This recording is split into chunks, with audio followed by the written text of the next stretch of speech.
High, আমি বিপাশা। আমরা চলে যাচ্ছিলাম ঘুরতে, ঠাকুর দেখতে কালী পুজোর আড়ংঘাটাতে ভাইফোঁটার দিন।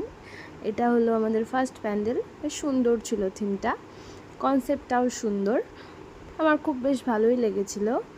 তারপরে চলে গেছিলাম মাঠে, যে 4টে প্যান্ডেল হয় সেইটা দেখতে। আর এটা ছিল বেস্ট, আমার কাছে তো বেস্ট লেগেছিল। তোমরা দেখে নাও, খুব সুন্দর থিমটা করেছিল। ঠাকুরটাও বেশ সুন্দর হয়েছে। তারপরে চলে গেছিলাম ব্লেডের যে ঠাকুরটা হয়েছে সেই ঠাকুরটা দেখতে। 1,00,000 ব্লেড দিয়ে হয়েছে কিন্তু বন্ধুরা। তারপরে চলে এসেছিলাম আড়ংঘাটের ঠাকুর দেখে তাহেরপুরে। 2টো প্যান্ডেল দেখে আমরা কিছু খেয়ে নিয়েছিলাম, এগ রোল। আর আমার বোন তো দুষ্টুমি করছিল, আমার মা কাকিরা সবাই ফুচকা খাচ্ছিলো। তারপরে সিঙ্গারা খেলাম। তারপর আর একটা প্যান্ডেলে গিয়ে, এটা তাহেরপুরের বেস্ট একটা প্যান্ডেল ছিল, বেশ সুন্দর। আমার বোন আর ভাইয়ের জন্য কিছু খেলনা নিয়ে, বাড়ির জন্য কিছু খাবার নিয়ে আমরা বাড়ির দিকে চলে আসছিলাম। আমার বোন তো দুষ্টুমি করছিল।